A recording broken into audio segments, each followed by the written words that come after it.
ሰላምዬ እባክህ ልጄን አገናኘኝ። ከዚህ በላይ ከልጄ ርቄ መኖር አልችልም። ለ19 ዓመታት ልጄ ትመጣለች ብዬ እየጠበቅኩ የአብራይ ክፋይ የበኩር ልጄን ስጠብቃት ነበር።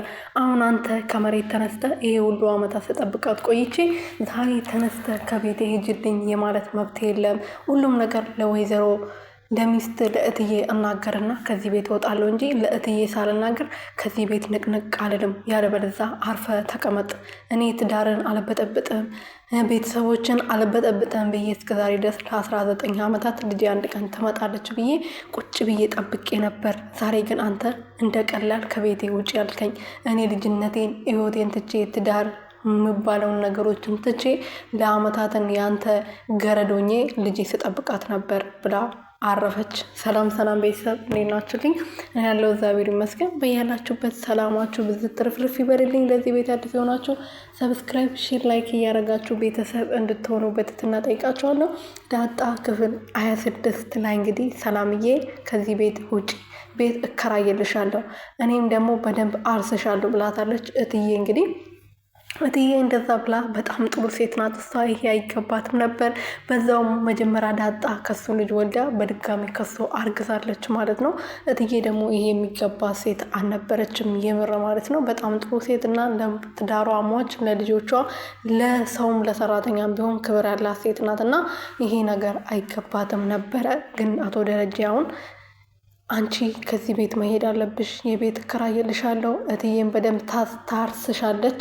ስለዚህ እስከዛ ድረስ ደግሞ ከዚህ ወጥተሽ የራስሽን ህይወት መኖር አለብሽ በማለት እጂ ስላት፣ አዎ አቶ ደረጀ እኔ ከዚህ እንዴት ትፈልጋለህ?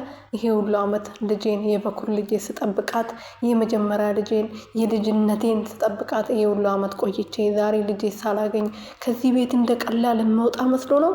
እኔ ሰራተኝነቱ ፈልጌ የአንተ ቤት ገረድ መሆኑ ፈልጌ ይመስላል ይሄ ሁሉ ዓመት ጊዜ ሆንኩት? እኔ ልጄን ለመጠበቅ ነው በማለት መለሰችለት እያለቀሰች። ዳጣ እንግዲህ አሁን በጣም ደስተኛ ሆናለች። ግን ናታዬን እያፈቀረችው ነው። ናትም ያፈቅራታል፣ የታወቀ ነው። ግን እሷ ደግሞ ፍቅሩን ልትቀበል ፍቃደኛ አይደለችም። ምክንያቱም እህቴን ያፈቅራታል፣ እህቴ ታፈቅሯለች ብላ ስለምታስብ ማለት ነው።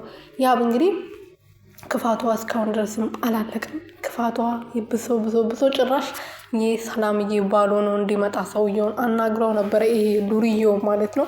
በተደጋጋሚ ደውሎላት ሲጨቀጭቃት ነበረ። ሰላምም ደግሞ ይሄ ባልሽን አምጥተሽ አስተዋውቂን ስትላት ስለነበረ እሱን ለመገላገል ብላ እንግዲህ ልጁ ቤት ድረስ መጥተዋል ማለት ነው።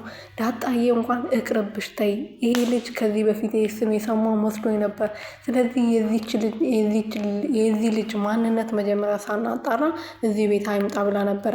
ግን ሰላም አይሆንም፣ እነዚህ ሰዎች እንዲገላገሉና ጸጥ እንድሉ እሱን አምጥቼ ማስተዋወቅ አለብኝ በማለት ልጁን አምጥታ ከነሱ ጋር ለማስተዋወቅ ተስማምታለች ማለት ነው። እና እንግዲህ ልጁ ቤት ድረስ መጥቶ ምን እንደሚል ደግሞ እኔ የማውቀው ነገር የለም። የምር ቀጣይ ክፍል እስከሚለቀቅ ድረስ በጣም ነው የቸኮልኩት ማለት ነው። እና ይሄን ድራማ እንኳን ብዙ ጊዜ አልሰራበትም፣ ግን ደስ ይለኝና ቁጭ ብዬ ነው ማየው ማለት ነው። እና በተለይ ደግሞ ውሃዬ የኔ ቆንጆ፣ ወይ ልክ ውሃ እኮ እንደ ውሃ እኮ ነው የምትጠጣው ማለት ነው።